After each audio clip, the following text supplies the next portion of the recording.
everyone, I'm Allie with Potomac Beads. Join me in making this weeping cherry necklace. You can do it with so many different materials. Make sure you have extra thread handy because you're going to need to add more and do many different concoctions and versions of this same graduated fringe necklace. If you need any materials, remember they're in links below us for PotomacBeads.com as well as PotomacBeads.eu. So to begin our fringe necklace, it's a really simple design that we're going to start with 6/0 seed beads. The reason we're starting with 6/0s is because they have a really big hole. That's going to allow us the opportunity to go through this 6/0 multiple times. To begin, I have on a size 10 needle on some white wildfire beading thread in 0.006. I'm going to drop this stop bead down towards the base of that thread, but I don't want to go too far down. What's going to happen is we're going to go and bring our thread and needle out between the 6/0s multiple times as we work on the piece. What's going to happen with that is sometimes you're going to need to shift and slide your stop bead back a little bit, or there's not enough space between the beads. I'm going to put the stop bead on and sew through that bead 2 times. Now, depending on the length of your necklace, you're going to pick up a bunch of these 6/0 seed beads. All in all, I'm going to pick up 17 inches for my 17-inch necklace. Now, keep in mind, you'll get a little bit longer by the time you add the clasp onto the necklace, but this is the easiest part. Now, we only have 1 strand going through here currently, but you'll end up with 6+ strands going through each one of these beads as we come down and go back through the necklace. So continue putting on these 6/0s in whatever length you want your necklace to hang. So now that I am at the end here and I'm coming back down the project, I've gone in and I've just put a 6/0 seed bead onto the end of my thread, not going through that last 6/0. I just came back down the project here about 3 inches or so, and then brought my thread out between 2 of my 6/0 beads. When I bring my thread out between 2 of the 6/0s, I'm going to pick one of my smaller beads to add, which in my case here is a 3mm melon in that avocado color. Add 3 11/0s, my avocado bead, 3 more 11/0s, and then I'm going to circle around back through that bead that my thread was coming out of, as well as the next bead in line. That's going to create a little bit of loop to work as my first fringe. I'm going to do this every single bead from now until I get to that same amount of 3 inches again on the other side. So on go 3 11s, 1 of your melons, and then 3 11/0 seed beads. Again, you're coming out that second bead there. You're going to go back into the top of that second bead and out through that third bead. You don't want to worry about where that loop is going, if it's going in front or behind of the one before it. It has no bearing. They're going to flop all around when it comes to a fringe necklace. What we'll basically be doing is the whole way down, we'll be adding these, and then we'll come back, and the next bead, we're going to stop a little bit lower. That way, as we get towards the bottom, we're going to get chunkier and chunkier in the necklace form. So once you're done with that section of your beads, again, I have about here 6 inches or so that is unbeaded, about 3 1/4 on each end. You just want to count the amount of beads that you have and make sure that you're even on each side. I'm coming out the last bead here after adding my last little fringe loop, and I'm going to take the thread and needle and go back up to reinforce this section of my 6/0s. I want to make sure, because this is going to be a little bit heavier of a necklace, to come back up through the beads and also then add on my extra 6/0 that sits on the end of the piece. Because remember, when I did the other side, we added 1 6/0 and then we came back down through the piece. Coming out the end then here, I'm going to add my last 6/0 that I'm going to use on my project onto my thread and needle, and then go back down through the 6/0 beads. Once you're down through the whole section here of 6/0 beads, you're going to work your needle and come out after 5. Now the amount here is optional, but I'm going to come out after 5 of those little loop fringe and get ready to add my next section of my fringe onto the project. So once you're out through those 5 beads, we're going to do another little type of fringe. So rather than doing looping, we're going to drop our seed beads kind of down and then come back up through them. For this, I have some teacup beads, which the teacups, if you haven't used them, they are Czech glass as well, and they are a 2 by 4 millimeter bead here. I'm using some 8O seed beads and a little Czech drop that is 4 by 6 millimeter. You're going to go through the next seed bead. I already did the first one. You're going to add on 2 of your 8O seed beads. Then you're going to add your teacup. The teacup you're going to add through the bowl side and come out through basically the empty side of the teacup. Add in a drop here. Push that all down next to your project. And I've gone ahead and added extra thread onto my project too, just by tying thread ends together. Once you're there, you're going to go back through the teacup, back through the 2 8O seed beads, and then through and on to the next 6O seed bead that is on the base. When you do this, you want to make sure that your teacup sits kind of directly on top of your teardrop. To do so, push the teardrop and the 6O and the 8O seed beads kind of up and just give a nice little pull. You will see a tiny bit of thread, but it's not going to bother you by the time you get all of the beads on there. Once you come out the next 6O, make sure you're never coming out of the 11O seed beads. On go 2 beads through the teacup and through the drop. Now remember, these are just suggestions. This literally can be done with any bead and with anything. You can make your drops longer, you can make them shorter, you can make them with completely different beads as your base as well. So that's the nice thing about fringe, is that most fringe is so flexible and so versatile for what you can use. It's a great way to use up some odds and ends. So here I have 3 of those drops kind of hanging out. You can see that they'll flip to every which way. And again, if you don't want them to be that close, you can also make it so that you drop them out after every 2, every 1. I want mine to be nice and chunky towards the base of the necklace, so I am going again every 1. I'll go with the same pattern until I stop, which are going to be 5 beads from the end of that last place that I put the melons. Once there, we're going to change directions and go back and add our next layer of our fringe onto the design. So I've gone through the actual necklace here and I've added in another row of my fringe. I actually started this row at the same place that I did the drops and came back and added a little bit of a darker look. I have some metallic dark bronze 11O seed beads that I put 3 11O seed beads, 1 4 millimeter in that dark bronze, and 3 more 11O seed beads.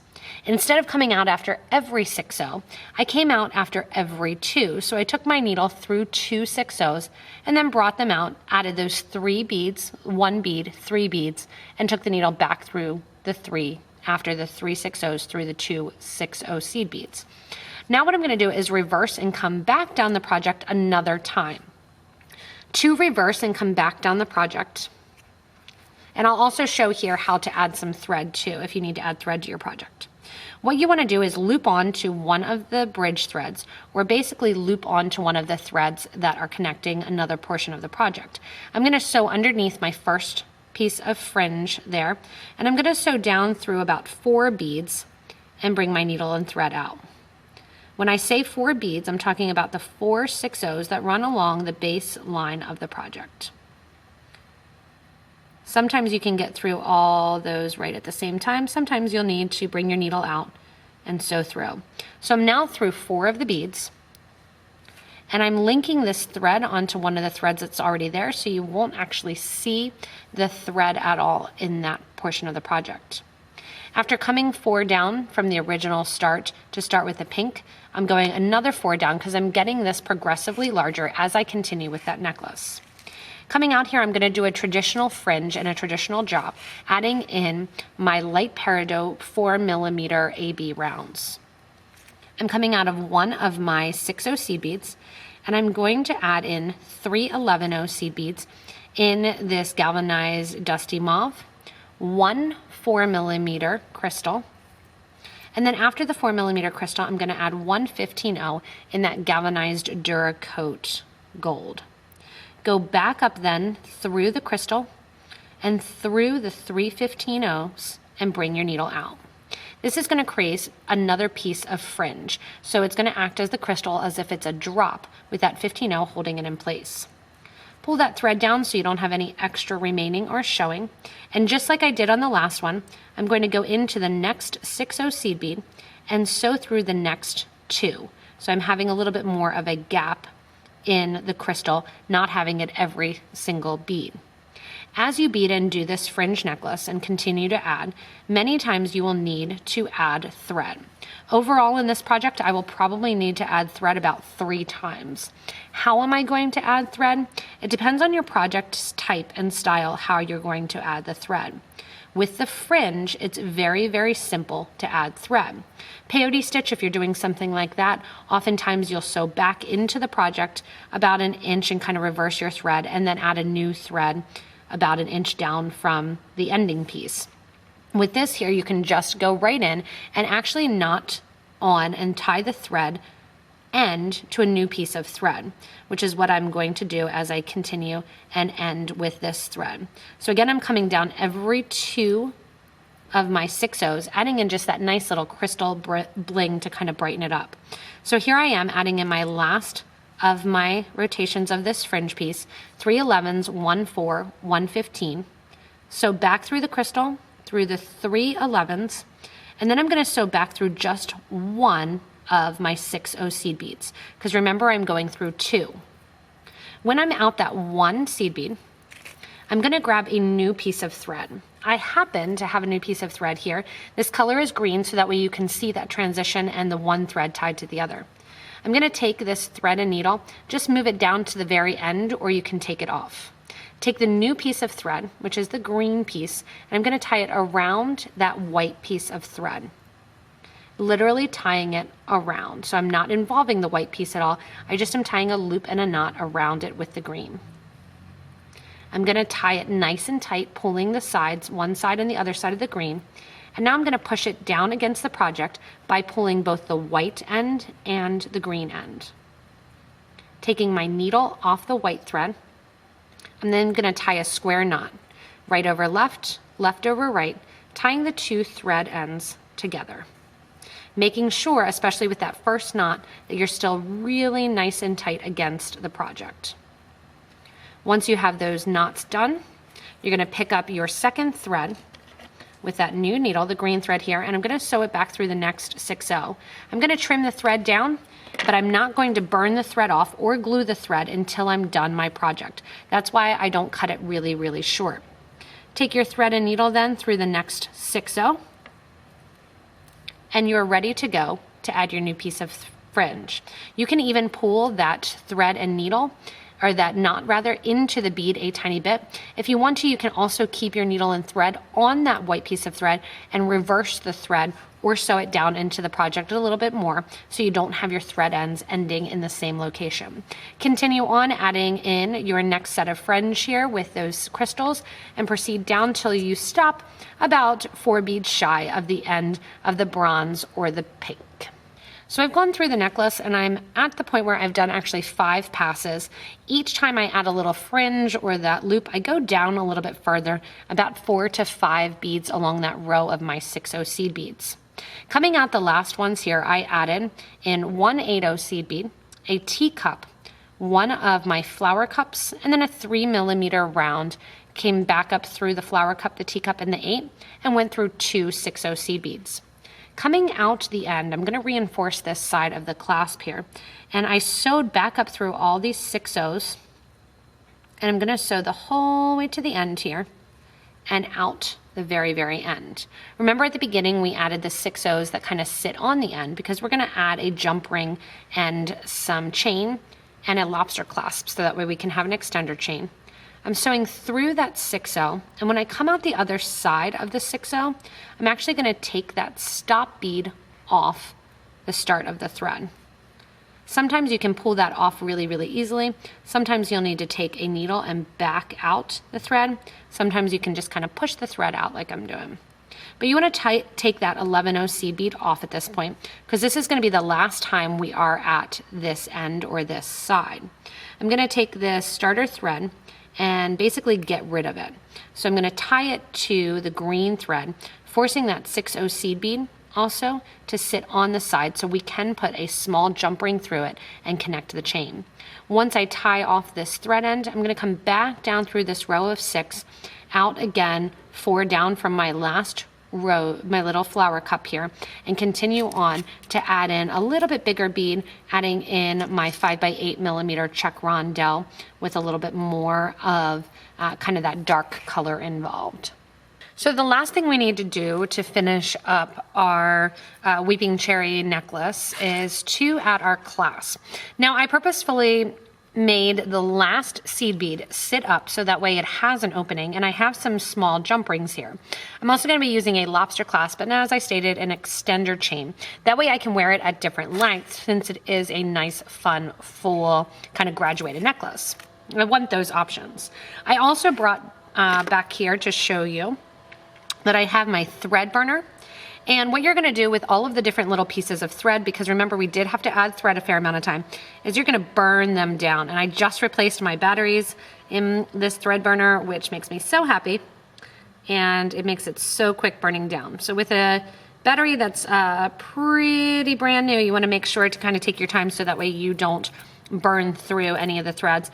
Look around the project and just kind of burn down.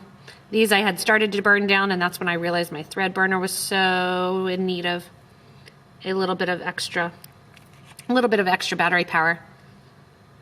And when you first do them too, you can see all that smoke going along.